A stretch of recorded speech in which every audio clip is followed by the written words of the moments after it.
for Akaja, you're kind of setting up the map for yourself because you want to have bush control. If you cannot control the bush, you can't actually get whoever you want to get. And if you don't have the bush control, you don't get to choose. And the thing is, it's hard to choose already. RRQ Akira already having 3 very, very tanky frontliners. And with that being said, the choice to give Leo here an Akai is very Occupy Thrones, meaning that even in their grand finals of MPL MENA where they won their championship, this is a tendency. Just give Gado something that can carry with in the late game, and then just have the rest of the team try to buy time on the map. Jace, I have a bad feeling. I feel like RRQ Akira saw this coming. I don't know, man. I feel like if I'm Spider-Man senses are tingling, whatever is tingling. But you know what's tingling, everybody, ladies and gentlemen? The crowd is just cheering for RRQ Akira, affecting both of these two teams. Occupy Thrones, they're riding on it. We're going into game 1 in this best of 3. We're gonna see exactly how that comes to fruition, all right? For reals this time. Let's do it. RRQ Akira versus Occupy Thrones. Mind the jungle rotations. It looks like it's a pure mirror. It's orange to orange.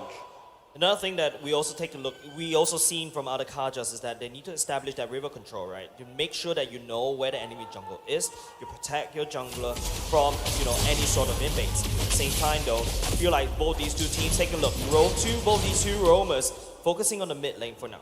Right now, Fury is doing quite a lot of damage onto Saigon, and Luis is checking out where everyone is moving because as a Kupra as well as a Kaja, any cash heroes, doesn't really matter who, bush control is super important. Right now, Fury 77 is actually doing a lot more than Saigon is able to going up against Maro and Fury.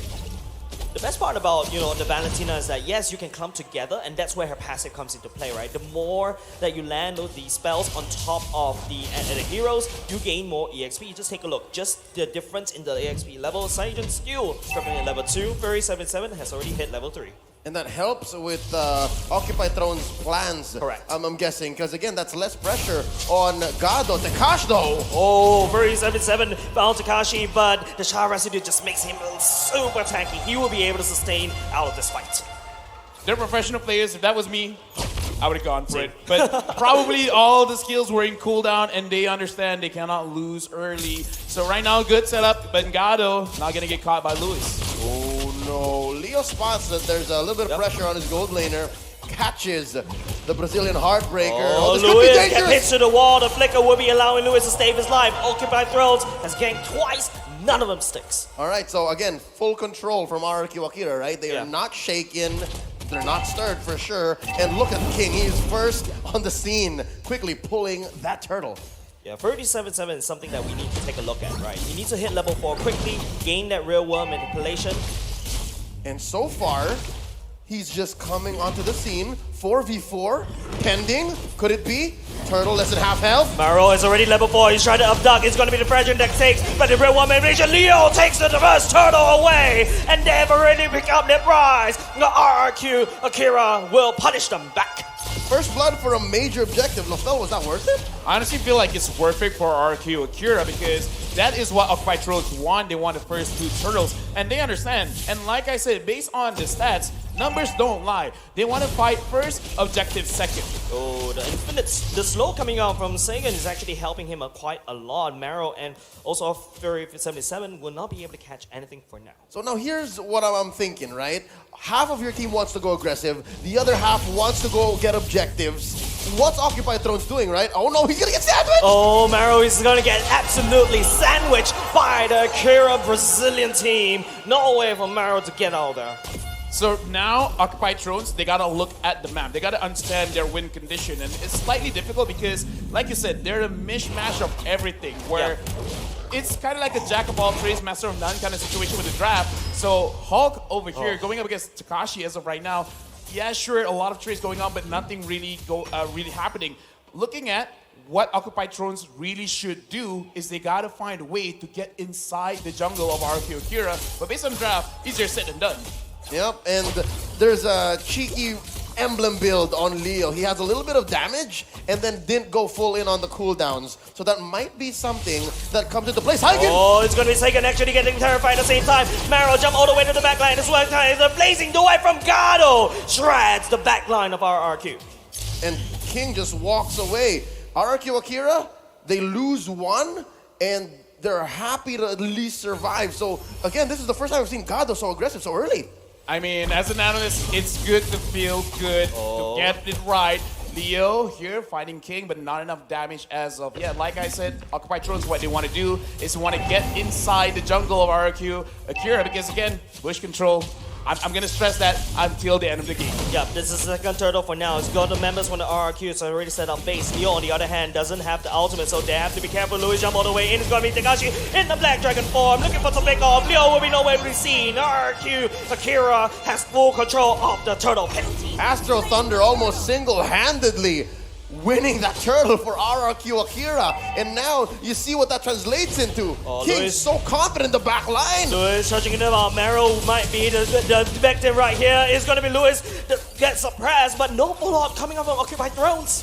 Yeah, here's the thing, right? I want to talk about that turtle fight, because in that fight, Leo did not have his Hurricane Dance, and this is also very dangerous where RRQ Akira, they're really looking at everyone's cooldowns, everyone's spells, and looking at the itemization over here, I would say everyone is optimizing their items. Sorry, God, they're having a lot of penetration as well as the necessary items to actually mitigate the damage. Something interesting, right? Coming out from the club, but hold on a second. Louis bouncing around, trying to slow down Occupy Throne just a little bit, but it doesn't stick. But back to what I was pointing out, and looking at the items, Gado did not opt for the Swift Crossbow. And that's something that we'll have to watch out for. Maybe his priorities are elsewhere, because again, he's playing off kilter. This is a different timing. Gusta la Gusta. House go in, and he tries to smash, but it is going to be the 1-1 that takes him to the air, but he managed to walk out alive. I'm sorry, I'm an analyst. I cannot explain that. I can. Okay, sure. What's going on? Lapu broken? Yeah, no. It's the bravest fighter, and then it converts his second skill to damage reduction. He got extra shields, and that's what helped him survive against Gusta la Gusta. But the turret, not so much. It still sends him home. It is going to be a turret trade right here for the top and the bottom, but it is going to be RRQ Akira focusing on the bottom side, where the next turtle will spawn. Yeah, right now, again, RRQ Akira, they're kind of like almost checkmate here. They got the map under control. The way that their damage is coming up, they're going to have it soon, and it looks like an engagement coming in. It looks like King is not going to commit. Nope. Maradon is the one to use the ultimate as well. Yep. So again, we're still seeing evidence of Occupy Thrones having different timings, and so far, that's what's leading to their stats just spiking up in damage taken. And Maro trying to make a play here for the turtle. It's free! Oh, it's going to be Maro that will be slain for now. It's going to be Saigon actually going in with the real world manipulation at the same time. It's going to be Furry 77 unable to find his real world manipulation. Takashi coming in, finding Gado. Oh, a triple kill! Over the goal to Saigon. Gusta la Gusta cleaning it up. RRQ Akira, they're setting it up very nicely. They're making sure Occupy Thrones don't actually move together. You guys can split up, because in this kind of matchup, they could kind of take 1v1s all over the place, because the way that they're setting up, okay, we're going to set 3 people closer towards the purple buff area. And again, Maro in this case, it's not that he doesn't want to catch anyone, but he doesn't have good choices in front of him. And looking at the map, that clapback, that sudden turnaround. Again, the shields from the turtle could not have come at a better time. RRQ Akira just making the most of it, pushing all lanes in, mid, bottom to top, and they suddenly have a 4K gold lead. The fates are definitely smiling for the Brazilian team, right? Everything is all pushed in. They picked up, 2 turtles right off the bat. Occupy Thrones only picking up 1. The mismatch of that tempo coming up from Occupy Thrones is a little bit confusing, and I think the caster, as we clearly point that out. Yeah. Honestly, for me, right now, for Occupy Thrones, the weight is on the shoulder of Hulk. He right now, he already has enough sustain with the Bloodless Axe to hopefully go in, start the fight. Let RRQ Akira show their faces, because without the knowledge of where everyone is, Maro cannot be activated. So for them to win a team fight, Hulk has to smash. Yep, and Maro only has a dominance ice. There's really not much this Kaja can do, especially then when there's like, 2 or 3 members of RRQ Akira on you. And now concealed play from Luis. Leo pops a heavy spin immediately, and the answer... Heavy spin will be allowing Leo to pick up that kill, but it's going to be a trade for the objective, throwing that away. Reagan going in real world manipulation, cancelled in right off the bat for now. Occupy Thrones will be able to pick up 1 member for free for the time being. Now the question, was that planned? the whole heavy spin plus Black Dragon form into a turret. Was that worth it? Looking at the reaction coming in from Occupied Thrones as well as RRQ Akira, I don't think that was really planned. It was just reactionary. It's like, I think he overcommitted, so I'm going to try my best to catch him. And that's why we see the pin wasn't really that clean, but it still got the job done. I think the biggest problem from the side of Occupy Thrones is they don't have bush control. Just take a look how Lewis is just running from one rush to the other.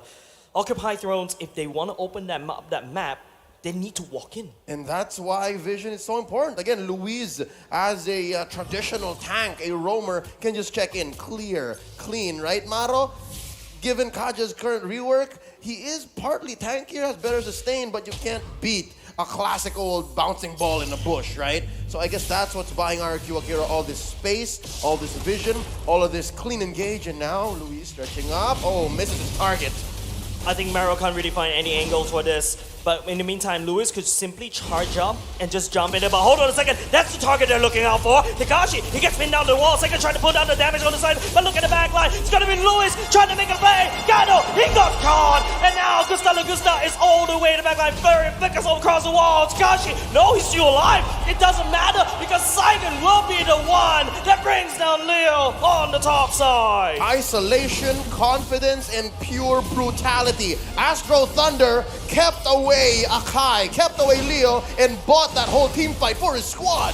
This is why synergy is so important, because let's make it simple. If you want to catch, you got to make sure you got enough damage, and they don't have enough damage. Oh no, 1-1 goes in the air. Gustav feeling Gustav after this. And so far, they're doing so much. They're winning so much on the map. If they stayed maybe a second longer, that inhibitor up top would have been nada. And I guess they're just happy to start taking buffs, taking away major objectives. RRQ Akira turning the map blue. Oh yeah, right now they're really controlling it well. 6,000 gold lead. And again, with the Kufra, you could engage. And the thing is, they will never know what's going on.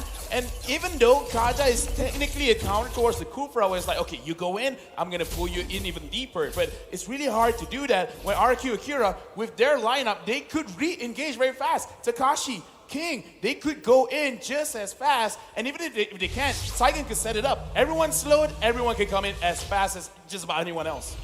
And slowly, they're looking. Oh, that Magic Sentry reveals the concealed play, so Occupy Thrones knows exactly what's up. Shenanigans afoot, not on my watch, says Occupy Thrones. That's a level 1 Lord marching up top, and look at how synchronized these waves are. Maybe a little bit off on the bottom lane, but that top lane inhibitor is going to be no more. RRQ Akira going for the siege. Going for the siege right now. Takashi going into black. Joken form. He's looking for the backline. Maro is about to run away. Hulk, anybody with free food over to this Takashi Dragon. And bottom lane gonna slowly go away as well. Gusta La Gusta, the wrecking ball, smashing on through. Heavy spin! Oh, heavy spin catches 2, but he has to duck out. The Red Wall Meditation going in. Lewis charge out, trying to look for the target as well. He's jumping to the core for now, but Gato outputting some free damage. RRQ Brazil, they know they're disciplined. They finish up the objective and they run away for free. Right now, I gotta be critical, because this is the point where we see it's not good to have conflicting ideas. When you catch someone, you want to kill them fast. If you want to kill someone fast, you need a lot of burst, not damage per second. So now it's really unsynergistic for Occupy Thrones, where you can catch someone, but who's gonna finish it off? You gotta set up, but you don't have to pay off. Yep. Oh! Close. Oh, fast fingers on Gado. I totally agree, Lafel. By the way, the fact that minute 1 we walked in, we questioned the pacing. We questioned where is this going. It's like watching an action film, and it's always with the drama, right? Like you're wondering what's going on. Yeah, they started with climax, and speaking of climax, it has landed. Takashi all the way in the back line. Myra will be the first victim, followed by Hulk at the same time. The realm of manipulation, Gado nowhere to run and nothing to do. And defend against RRQ. RRQ Akira draws first blood, putting the MPL MENA champions up against the wall. It's match point. Yeah, and again, this is a situation where the draft really matters, because Occupy Thrones, individually, they have a lot of strong heroes. But they gotta understand, the 5v5, you gotta make sure that all of them can actually work together synergistically. It feels like, you're making a cake, but then you decide to add tomato